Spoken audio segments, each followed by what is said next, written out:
Hi! So I wasn't going to do a video because frankly it's a little weird talking to myself. Um, but I just got off of work and I kind of decided it would probably be a good idea or interesting to document the next 8 weeks. So I figured I'm going to do a new video every Monday. Whether or not I'll post every video every Monday, I'm not sure, but I will do one. So I guess the start of my journey was actually when I was pregnant with my second. I was really sick through the pregnancy, and one of the doctors I had at the beginning basically told me she wasn't going to give me anything to stop the throwing up because I had enough fat on my body to feed my baby. Which I will say, as harsh as those words were, it was what I needed to hear. Because no one had been honest with me. You know, my whole life I was really thin. After I got pregnant with my first, I gained a lot of weight, and no one said anything. And I look back at pictures now and kind of like, well, someone should have said something, or at least, I don't know, been like, hey, let's go for a run, Alex. You know. So it sucked at the time, but it was what I needed. So after I had her, I took a few months and, you know, obviously had a newborn. And when she started getting older, I met a friend who wanted to lose weight also. And so we started going to the gym together, and then it kind of became a little competition between us, on who lost the most weight this week, this and that, and who was going to hit their goal first. But it really pushed me. It helped push me in to where I needed to be. Fast forward, so that was in 2012 and 2013, probably February. I hit my goal. I went from 185 to about 133, I guess. But I was just skinny. I had no muscle. I had no, you know, I'd done a lot of cardio. I had done a lot of dieting, which, let me tell you, there's nothing wrong with that. That is perfectly fine if that is what you want, you know, if you're don't want anything else. But for me, I decided that I wanted to put muscle on, and I wanted to know what that felt like. So I got a personal trainer. I had them in the past when I was really overweight, but it just never worked out. We didn't click, we didn't mesh well, and instead of trying to find a new one, I just said, screw it, and stopped working out. Anyway, so I got a personal trainer, and she was amazing. Her name was Bernadette. I don't remember her last name, which really sucks because I'd love to get in contact with her now just to basically thank her. She was amazing. She was understanding. She pushed me. And shortly after I started training with her, I knew what I wanted to do with my life.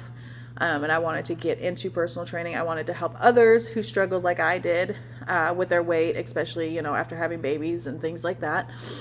And so it was definitely a good thing for me. After working with her for a while, I ended up having to move to Texas. And there, I got a job working at retail. And while there, a friend of mine told me, hey, a gym that I go to is hiring right now. And so at that point, the only experience in working I had was McDonald's when I was a teenager, and now this retail. And so I'm like, there's no way I'm going to get this job. I applied anyway, and I got it. I don't know if it's for lack of applicants or what, but I got the job. And so I worked front desk there for about a year. And I got to meet trainers, I got to meet instructors, on top of clients, you know, people who came into the gym every day. And I just fell in love with fitness. Like, it was just, if I didn't already know it, I knew it then, that this is where I wanted to be. And so, about a year in, I would say probably about a year and a half in, I finally got my certification through ISSA.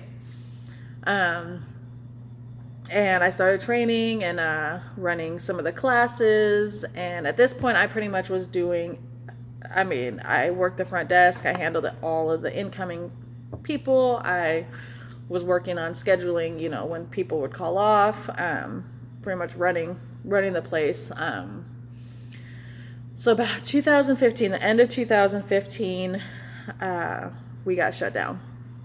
My boss left for vacation, and the landlord came in, changed the locks on us, and that was it. The lady I was working for basically dropped off the face of the earth. I got my last check, and I have never heard from her since. It was a hard blow because I had put a lot of heart and soul in that place and did a lot for her. And I mean, obviously I'm still, I mean, it's 4 years later and it still sucks. Like, I still think about it sometimes. But after that, I kind of bounced around a lot. And it, what is it? Yeah, I kind of bounced around. And so, I started gaining weight. At first it was just a few pounds here, a few pounds there. I was able to get it back off. Come 2000, well, we moved back here 2 years ago, so 2017, I had almost put back on everything I had lost. Some of it was muscle, though. I will say that I do continue to work out. So my body fat is better than it was when I was at this weight years ago. But I do know that there's some fat, and so that is kind of what brings me to this challenge. I did try it last year, and I got busy, I guess. I know that's a terrible excuse.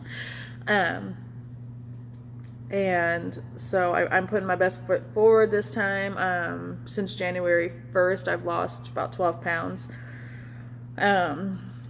Just because of eating better. Like I said, I work out, but I know it's the dieting is the hardest part. So I'm going to definitely dial that in even more throughout this challenge, and my goal is to drop my body fat, and I don't think it's going to happen in 8 weeks. But my big goal is to get down to about 20% body fat. I'm sitting at about 29.9 right now, according to that little handheld thing, and we know how completely accurate that is. But it's a tool. It's a good tool. If it's going down, it's going down, right? So that is my 8-minute story. That became a little longer than I thought it was going to be. But yeah, I basically am doing this challenge because I'm tired of feeling like a fraud. You know, I work in the fitness industry. I work with clients every single day. And I want them to do good for themselves. So why am I not doing that for me? And so that's where I'm at. I'm tired of feeling tired. I'm tired of feeling like a fraud. And I just want to be the best version of me, so I can be the best version for them.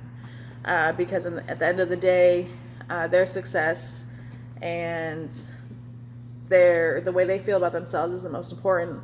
And the only way I can do that, I feel, is if I'm taking care of myself. So hopefully the next 6 weeks goes well, and I'll see you on next Monday and let you know how it's going. Thanks for listening, and